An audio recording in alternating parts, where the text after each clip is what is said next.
My son has not called me in 8 months. 8 months. And the hardest part, the part I never tell anyone, is that deep down I know exactly why. It was not his fault. It was mine. And it took me until the age of 72 to finally admit that. His name is Daniel. He was born on a Tuesday morning in November, and I remember standing outside the hospital room, not because I was nervous, but because I had a work call I thought I could not miss. I missed the first 20 minutes of my son's life for a conference call, and I told myself, the way fathers always do, that I was doing it for him. That the money, the house, the stability, that was my love, just in a different shape. He grew up, and I was always almost there. At his school play, I arrived for the last 10 minutes. At his graduation, I sat in the back row because I had driven straight from the airport. At his wedding, I gave a beautiful speech. Everyone cried. And afterward, he hugged me and whispered, "Thanks, Dad." Not the way a son thanks his father.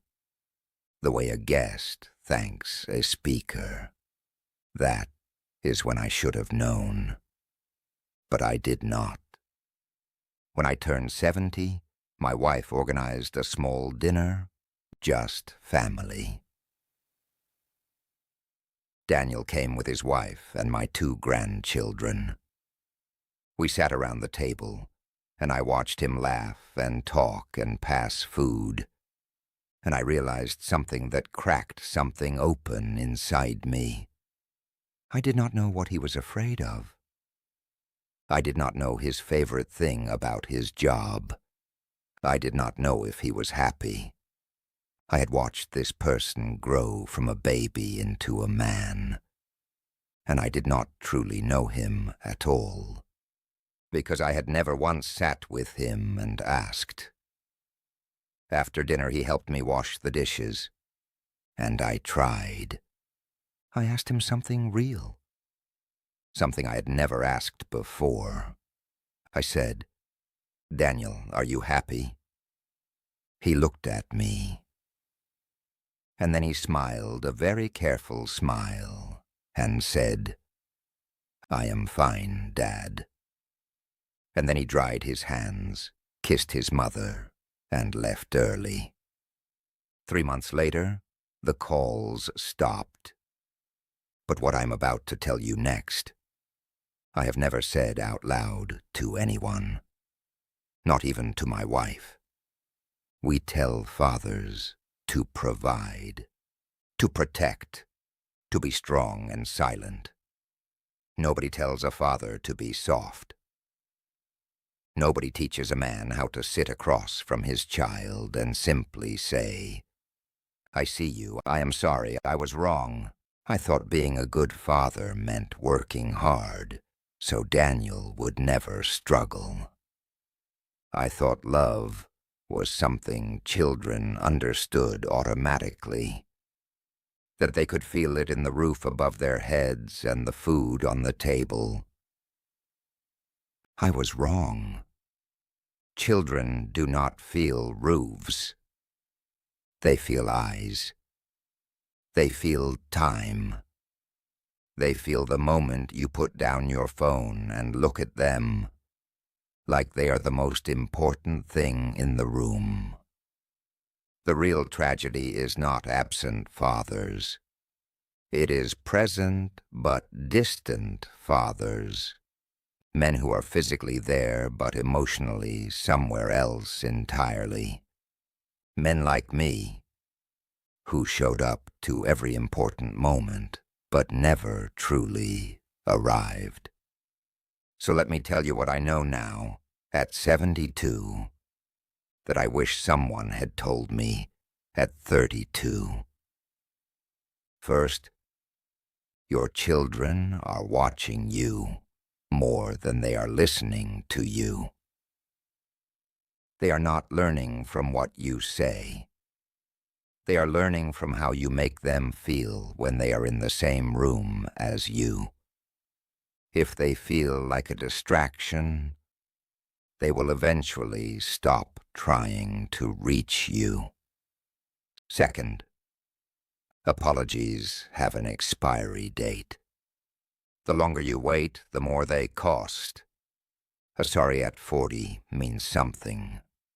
A sorry at 70, when your child has already built their life around your absence, lands differently. Do not wait until you are old and lonely to become the father you always intended to be. Third, love without language starves. I loved my son with everything I had, but I said it so rarely that he grew up uncertain of it. Tell your children you love them. Tell them specifically. Not just, I love you, but an I am proud of exactly who you are becoming. Say it when it feels unnecessary. Say it when nothing is wrong. That is when it matters most. And fourth, it is never too late to become a student of your child. To call them and say, I want to understand your life, not to fix it, just to know it. Most children, even the ones who have gone quiet, are still waiting somewhere underneath the silence for that call. Last week I wrote Daniel a letter, not a text, a letter by hand on paper. I told him about the conference call. I told him about the graduation. I told him about the dishwashing moment, and how his careful smile broke something in me that I had not known was breakable. I did not ask him to call. I did not ask for forgiveness. I simply told him the truth, that I had spent 50 years learning how to be successful, and almost none of it learning how to be his father, and that if he ever wanted to teach me, I was finally ready to learn. He has not replied yet, but I am not afraid anymore, because I have finally said the most honest thing I have ever said in my life. And perhaps that is where it had to begin all along. Not with him coming back, but with me becoming someone worth coming back to. If you still have time, and most of you do, please do not waste it the way I did. The work can wait. The meeting can wait.